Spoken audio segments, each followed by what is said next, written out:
नमस्कार मित्रांनो, आजचा जो विषय आपण पाहणार आहोत तो खूपच संवेदनशील असा विषय आहे। तो म्हणजे काय, मिसकॅरेज आहे। म्हणजे गर्भस्राव किंवा आपण सरळ सरळ साध्या भाषेमध्ये आपण त्याला गर्भ खाली होणे असं म्हणतो। ह्यूमन इन्फर्टिलिटी इन मराठी या यूट्यूब चॅनलवर तुमचं स्वागत आहे। नक्कीच हा व्हिडिओ शेवटपर्यंत पहा, खूपच महत्त्वाची अशी माहिती या व्हिडिओमध्ये तुम्हाला पाहायला मिळणार आहे।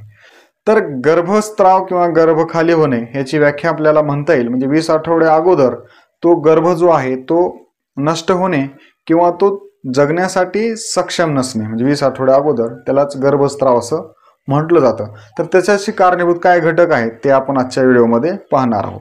तर बघा, अनुवंशिक दोष आहे। आता अनुवंशिक दोष म्हणल्यानंतर त्याच्या आईवडिलाकडून जे दोष येतात गुणसूत्राद्वारे, तर त्याच्यामध्ये अनियमितता असते। अनियमित आढळल्यामुळे तो गर्भ व्यवस्थितरित्या वाढत नाही आणि तिथं मिसकॅरेज होतं किंवा गर्भ खाली होतो।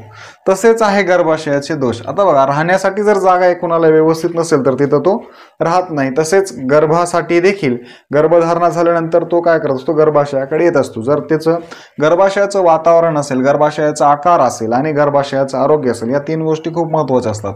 जर गर्भाशयाचा आकार कमी जास्त असेल किंवा व्यवस्थित नसेल, तसेच गर्भाशयामध्ये गाठी असतील म्हणजे वेगवेगळे फिब्रॉइड्स असतील, पॉलिप्स असतील, म्हणजे गर्भ थांबण्यासाठी जर जागा नसेल तर ते देखील कारणीभूत घटक ठरू शकतो आणि तिथं मिसकॅरेज होतं, म्हणजेच गर्भ खाली होतो। तसेच आहे संक्रमण। आता इन्फेक्शन बघा, इन्फेक्शन हा जीवाणू किंवा विषाणूमुळे होतो। तर त्याच्यामुळे जर कुठला इन्फेक्शन झाले असेल, आता उदाहरण जर पाहायचं असेल तर व्हायरस पासून झालेला जो इन्फेक्शन आहे तो रुबेला आहे आणि जीवाणूजन्य संसर्ग जो आहे तो लिस्टेरोसिस आहे। तर लिस्टेरोसिस म्हणजे पोटदुखी, अतिसार या गोष्टी बऱ्याच प्रमाणात असतात। ते गर्भवती स्त्रीला खूप हानिकारक असतात। तसेच रुबेला आहे, ज्याला की तिसरी देवी असं म्हटलं जातं, तेही त्या मिसकॅरेजसाठी कारणीभूत ठरतो। तसंच त्याच्यानंतर आहे वय। आता वय खूप महत्त्वाचं असतं गर्भधारणेसाठी। 30च्या अगोदर किंवा 35च्या अगोदर पर्यंत वय हे एक चांगलं समजलं जातं गर्भधारणेसाठी। पण त्याच्यानंतर 35 वर्षानंतर हे गर्भधारणा कधी कधी होते, पण त्याच्यानंतर गर्भ टिकून राहण्यासाठी अडथळे निर्माण होतात किंवा अडथळे येतात, तर तिथं देखील मिसकॅरेज व्हायचे चान्सेस असतात। तसे त्याच्यानंतर आहे इम्युनॉलॉजिकल इश्यू। तर इम्युनॉलॉजिकल इश्यू हे बऱ्याच स्त्रियांमध्ये असं पाहण्यात येत नाही किंवा हा जास्त केसेसमध्ये म्हणजे नसतो, त्याचा दोष नसतो। पण काही केसेसमध्ये आता इम्युनॉलॉजिकल म्हणजे काय, रोगप्रतिकार जी शक्ती असते आपल्या शरीरामध्ये, तर ते कुठलंही संक्रमण झाल्यानंतर ते काय अँटीबॉडीज तयार करते, म्हणजे रोगप्रतिकार जैविकता ते तयार करत असते।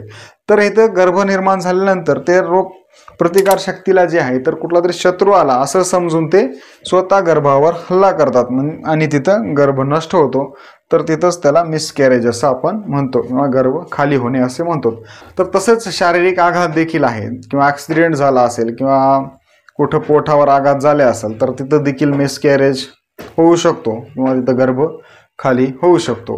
तर याच्याशी संबंधित कुठली तुम्हाला अडचण असेल किंवा समस्या असेल तर याच्याशी संबंधित जे डॉक्टर असतील तर त्यांना दाखवून आजाराविषयी किंवा या समस्येविषयी म्हणजे समस्येचं निवारण केलं पाहिजे, सल्ला घेतला पाहिजे आणि याच्यामध्ये उपचार देखील घेतले पाहिजेत। तर मित्रांनो, माहिती कशी वाटली नक्कीच आपण या व्हिडिओच्या कमेंटमध्ये आम्हाला सांगा। तसेच या व्हिडिओला लाईक करायला, शेअर करायला देखील विसरू नका आणि चॅनलला सबस्क्राईब करायला देखील विसरू नका। धन्यवाद। जय महाराष्ट्र।